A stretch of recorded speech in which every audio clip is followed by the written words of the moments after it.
Chcel by som sa vám na začiatok predstaviť, ďakujem za uvedenie. Moje meno je Robert Keleši, som konateľom a majiteľom firmy Montipro. Mám 53 rokov a naša firma funguje od roku 2000. Keď mám hovoriť o našej firme, tak v určitej chvíli sme si povedali, že treba ju niečím zadefinovať, čo bude pre ňu charakteristické. To, čo sme si zadefinovali a povedali, je, keď to poviem dvomi slovami, je, že snažíme sa tú svoju robotu robiť správnou cestou. Teraz by som sa trošku chcel porozprávať s vami o tom, že čo to znamená. Na to, aby sme to mohli robiť tou správnou cestou, tak musia v tej firme existovať ľudia, ktorí sú schopní túto cestu s vami prejsť. Preto máme zhruba 10 riadiacich pracovníkov, 10 administratívnych pracovníkov, máme okolo 100 remeselníkov, s ktorými spolupracujeme dlhodobo, máme vlastnú zámočnícku a klampiarskú dielňu a máme pododávateľov, ktorých sme za tie roky vytriedili. To znamená, že to, čo vám ponúkame, je, že keď začneme spolupracovať, tak tí naši zamestnanci a spolupracovníci budú tí, ktorých sme za tie dlhé roky vytriedili. Čiže nebudete tam mať nejaké prekvapenia, ani my nebudeme mať a nebudeme to vlastne skúšať. No a keď niečo poviem z tej histórie našej firmy, tak vznikla v roku 2000 a v roku 2013 sme pocítili potrebu zadefinovať tie základy, na ktorých tá firma stojí. My sme to nazvali cnosti, vybrali sme si 7 cností: láska, viera, nádej, spravodlivosť, pracovitosť, štedrosť a statočnosť. A je ešte matka týchto cností a to je pokora. To sme povedali, že bude základ tej spoločnosti a na týchto hodnotách budeme stavať všetko, čo v tej spoločnosti budeme robiť. Odtedy sa nám podarilo obnoviť už okolo 391 bytových domov a teraz by som sa chcel dojsť k tomu, že čo to znamená správna cesta. My si myslíme, že správna cesta je, keď nájdeme nejaký spoločný cieľ, ktorý bude v poriadku aj pre vás, aj pre nás. Čiže keď poviem o tom hľadaní spoločného cieľa, tak toto sú zhruba dve základné tézy, s ktorými sme sa stretli, ako najčastejší nejaký cieľ, ktorý sme vedeli nájsť s tými vlastnými. Ten prvý je mať teda optimálne nájomné a bývať v peknom dome, a ten druhý je mať minimálne nájomné. Videli sme, že keď sa tieto dva ciele začali miešať, tak to nedopadlo dobre. Vždycky to bol kompromis, ktorý v konečnom dôsledku ovplyvnil to, čo sa udialo na tom dome negatívne. Hej? Čiže odporúčame tým domom buď ísť do toho, aby teda ten dom obnovili, mali optimálne nájomné a bývali v peknom dome, alebo potom ostali na tom minimálnom nájomnom.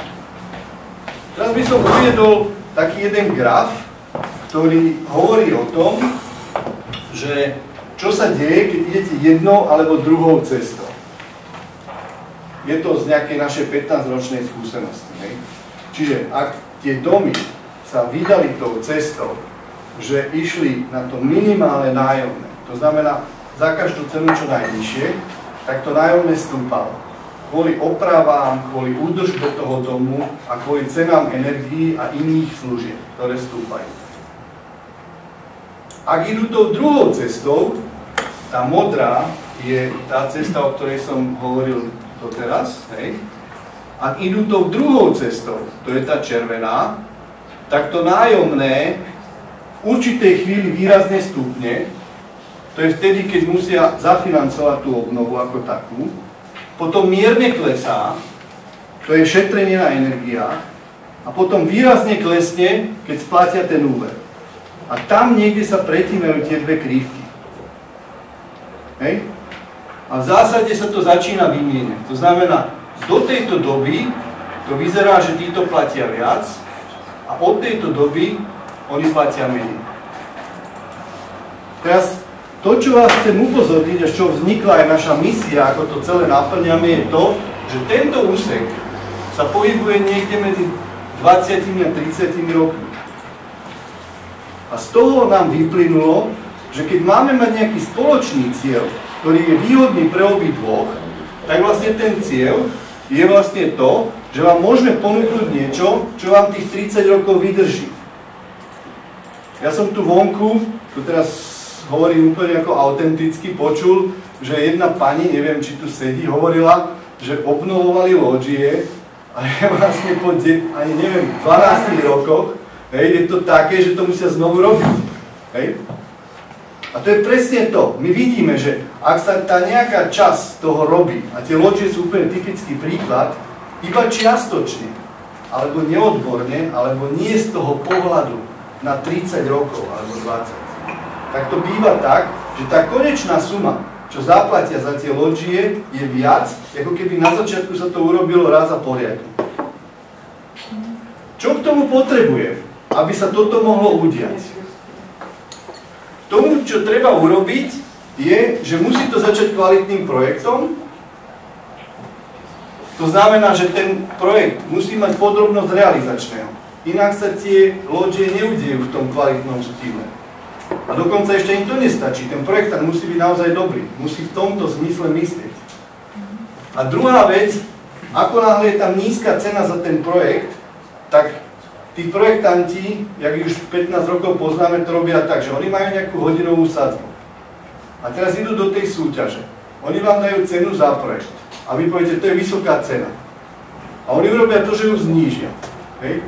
A znižujú, dokedy nevyhrajú súťaž. A potom sa pozrú, že za koľko to vyhrali, prepočítajú to na hodiny, toľko tomu projektu venujú, takto položia ceruzku a odovzdajú vám. Väčšinou vy ako nie odborníci v tejto oblasti to nerozpoznáte na tom projekte takto jednoducho. Hej? A tam je hneď prvý problém.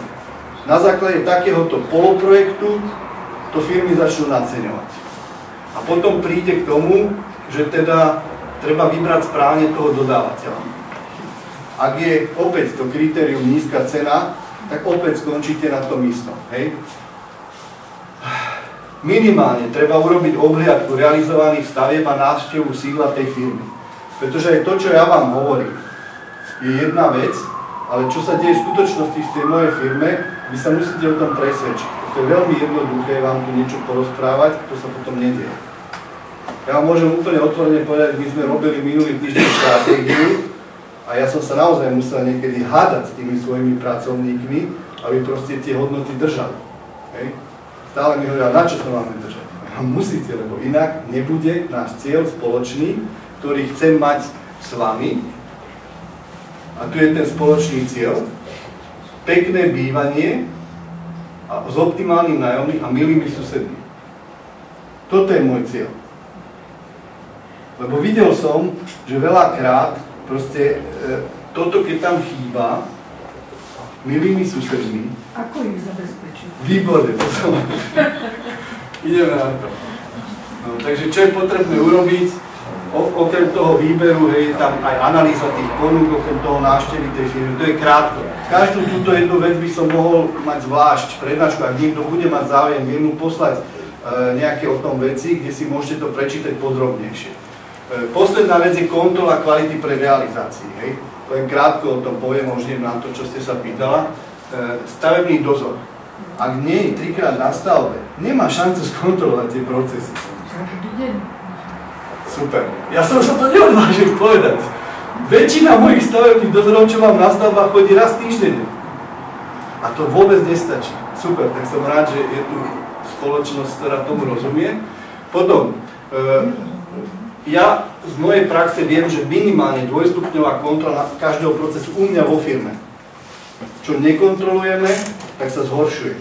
To je jedno, na akej úrovni sme v tom čase. Ono totiž v čase to ide tak.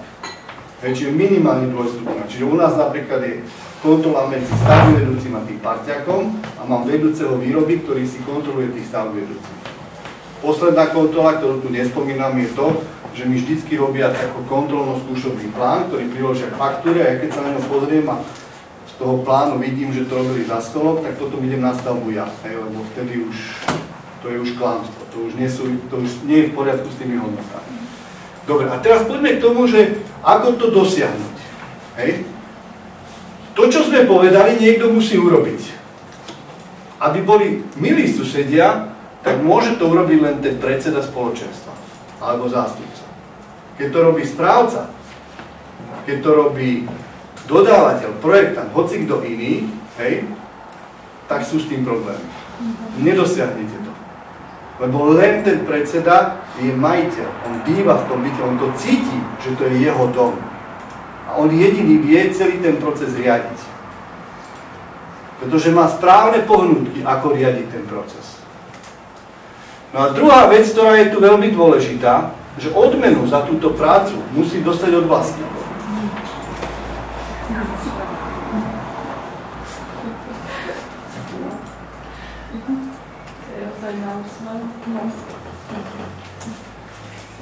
Viete, aký je ten rozdiel? Ak to dostane od dodávateľa, ak to dostane od správcu, alebo ak správca to dostane. Viete, aká je to suma zhruba, kde sa to pohybuje? My sme s jedným predsedom v Malackách, neviem konkrétne, ale v Malackách jeden bytový dom, mali obnovu, ktorá bola okolo 400 000 bez DPH. A teraz ten predseda bol naozaj ten, ktorý urobil všetky tieto kroky, ktoré tu boli spätne urobené. Hej. A keď sme to na konci spočítali, tak sme zistili, že ten predseda tomu domu ušetril 100 000 eur. Ale neušetril to na kvalite. Ale on to ušetril na tom, že každú tú jednu vec si dal podrobne vysvetliť, hej, a zistil, že sú tam v tom projekte veci, ktoré sú mu zbytočné. Poviem konkrétny príklad. Vyregulovanie kúrenia. Je to povinnosť, keď idete na ten štátny fond rozvoja bývania, to asi poznáte. A teraz ten projektant mu dal vymeniť všetky ventily na tých radiátoroch. No keď sme to prešli fyzicky, tak sa zistilo, že len 10% ich treba vymeniť. Samozrejme, tie nové ventily mali už vyšší komfort, hej? Ale nebolo potrebné ich vymieňať kvôli tomu, aby sa to dalo vyregulovať. Oni kľudne môžu dožiť, hej? A potom sa vymeniť. A takýmito, nie tým, že by sme znižovali tú kvalitu, ale takýmito pohľadmi toho vlastníka sa tam ušetrilo 100 000. Teraz sa pýtam, hej? Stojí tým ľuďom, lebo toto je reálne, hej? Za to, aby zaplatili toho človeka, toho vlastného človeka, aby toto urobil. No keby to vedeli, no... Nepovažujú to ani za prácu, že oni... Áno, áno. Viete, koľko to je peňazí, o ktoré prídu? Toto je 100 000, ktoré ušetril tým ľuďom, hej? Priemerne je to od 50 do 100 000, keď sa toto urobí a keď sa to neurobí. Považovali za zbytočné aj stavebný dozor. To si predsednička vymyslela, bo vie, ako je zaplatený, či nejdu na poli. Ten stavebný dozor tam bol každý deň od prízemia až na 7. poschodie na Lešení. Takže keď sa berie zo šoféra, to tam musí byť stavebný dozor, bez toho nedajú. Napísaný tam môže byť, ale tam nezoberá. A s certifikátom nemôže to byť hoci kto Janko z Hornej Dolnej. Najhoršie je, že toto povedomie, toto počúvanie, to chýba vlastne ľuďom, aby o tom vedeli, čo sa deje. Napríklad ja na tieto semináre od pána inžiniera Nemca veľmi rada chodím, pretože to sa tak všeobecne a odborne zároveň dozvieme, čo treba tým ľuďom povedať a čo ľudia si na nás tým povedali. To povedomie stúpalo, lebo predali sa byty a vlastne tí ľudia si myslia, však ty si tam niekto, ty si dôvodník, alebo ty si predseda rok, ale ten predseda tam nie je. No, preto som sa pýtala, že ako prerobiť tých dobrých susedov. OK, tak poďme na to, hej, to som rád, že tá diskusia vznikla, lebo toto je naozaj tým cieľom, hej, lebo toto by malo byť tým cieľom. Skúsme hovoriť, teraz sme povedali, že čo ako nefunguje, ako nejde, a skúsme teraz sa na to pozrieť, že čo by mohli byť tie cesty, ako by sme sa tam dostali. Ak by tá spolupráca s pánom Nemcom a s týmto združením sa uberala ešte iným smerom, toto je komerčné vystúpenie. Okay? My sme zaplatili ako firmy nejaké peniaze za to. Musím povedať, že pán Nemec nepustí firmu, ktorá by hovorila niečo, čo on nie je vnútorne presvedčený, že je pravda. Čiže nedojdu sem v podstate firmy, ktoré zavádzali. Okay? Takže toto je u neho skutočne jedna výhoda. Ale existuje ešte vyšší stupeň, aby ste sa dostali presne tam, kde potrebujete sa dostať. Hej? A to je, keď ten seminár nebude platený nami firmami, ale bude platený vami, a ako nejakým združením, ktoré vytvoríte, hej? A bude ten seminár pre vás tak robený na tento cieľ. Môžem vám skočiť do reči? Môžete. V tom absentuje okresný úrad, pretože to oddelenie nerobí pre predsedov nič. Musíte tam každé 3 roky niesť s kolkami zápisnicu, hoci odvolať predsedu môžu každý deň. Nemusíme čakať 3 roky. Takže to mi prípada taká zbytočná práca. A toto by mali robiť, čo robí pán inžinier Nemec. Je to tak. Štát absentuje, dá sa povedať, aj tá časť, pomoci. nejaká tá, by som povedal, že štát, ale aj tá odborná, hej, že nejak to necítim, hej. Takže toto je prázdne miesto na tej mape, ktoré proste treba vyplniť. A mne je jasné, že vy keď sa postavíte pre tých svojich vlastníkov, hej, bez toho, aby povedzme ste mali o tom nejaké vedomosti, nejaké štop, oni vám to nezoberú. Hej. My by sme najradšej, aby sa do zákona dostalo. Hej. Bolo by to veľmi jednoduché, že tam musí byť tá odmena za to, aby bola povedzme aj definovaná. Oveľa by sa inak hovorilo, keby ste prišli na svoj plénum, zo zákona je to tak. Hej. Nemuseli by ste sa s nimi hádať.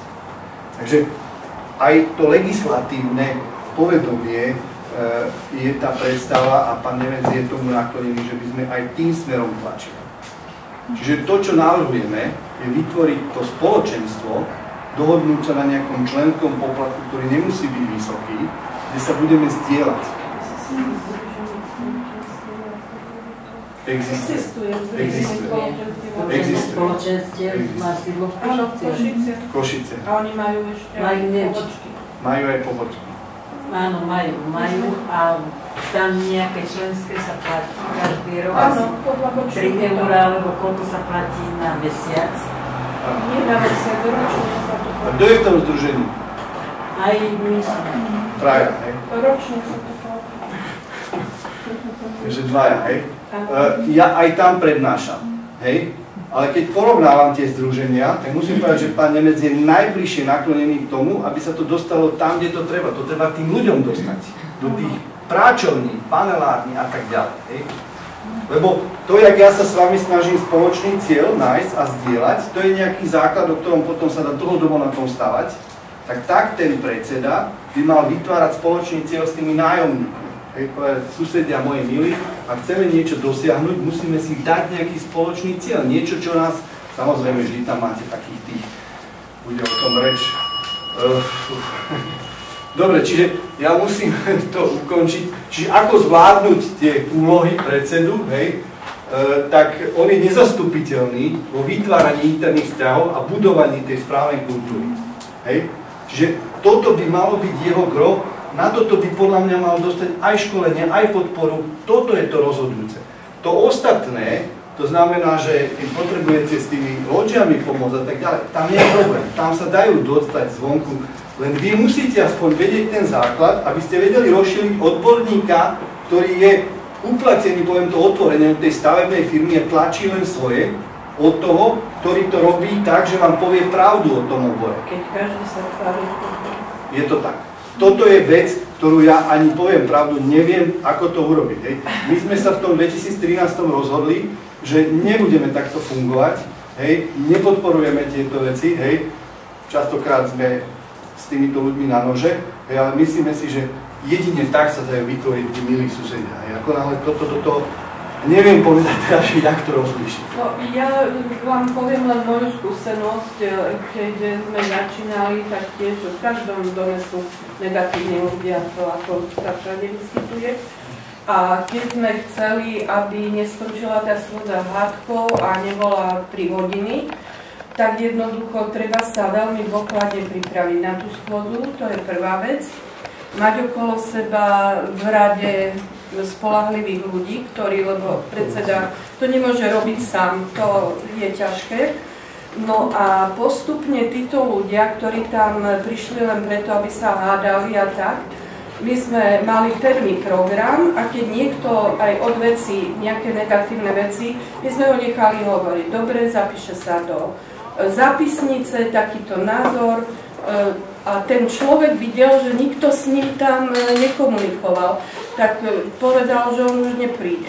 No tak neprídete, lenže tá legislatíva je taká, že máte niektoré veci, že 50%, niektoré 2/3, ale napríklad my sme robili stavbu bytu a síce sa hovorí, že 2/3, to zákon hovorí, že stačí, keď odsúhlasujú, lenže tu kataster, aj vôbec kataster ako taký, keď sa menia vlastne tie podiely, tak 100% ľudí musí súhlasiť. A to vlastne nie je kompatibilné s týmito zákonmi. A teraz, keď máte takéhoto suseda a on to musí podpísať, tak už to zostáva len na tej osobnosti toho predsedu, aby ho presvedčil.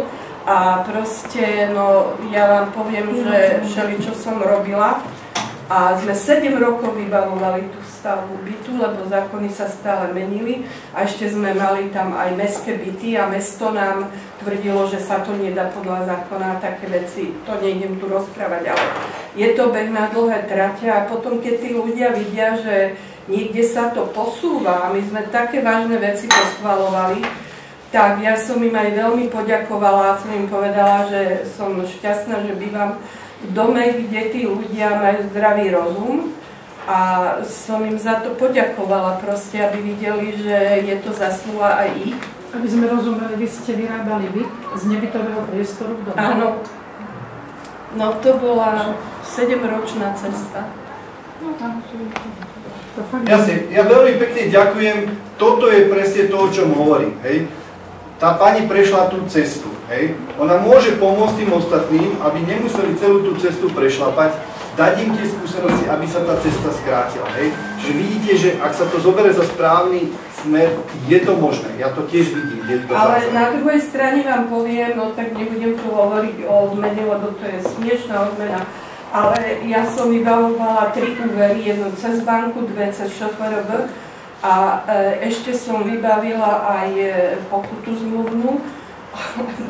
A proste tak som si povedala, že tú pokutu si prosím ako odmenu, lebo nikto mi to nenavrhne.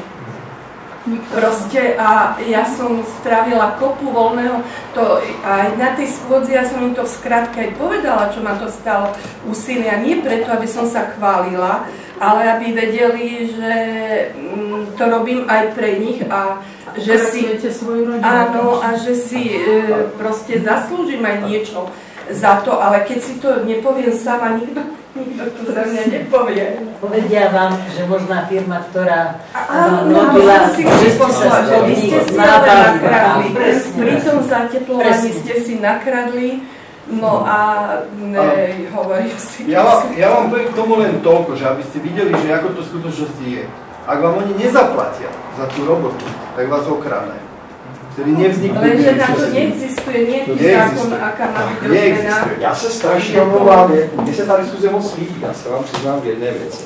Já myslím, že pan Keleš to řekl přesně a myslím, že já jsem držel slovo, když jsem říkal, že to bude taková jiná trošku prezentace, než aby vám vykládal, jak výborně umí tahat beton a takovéhle věci.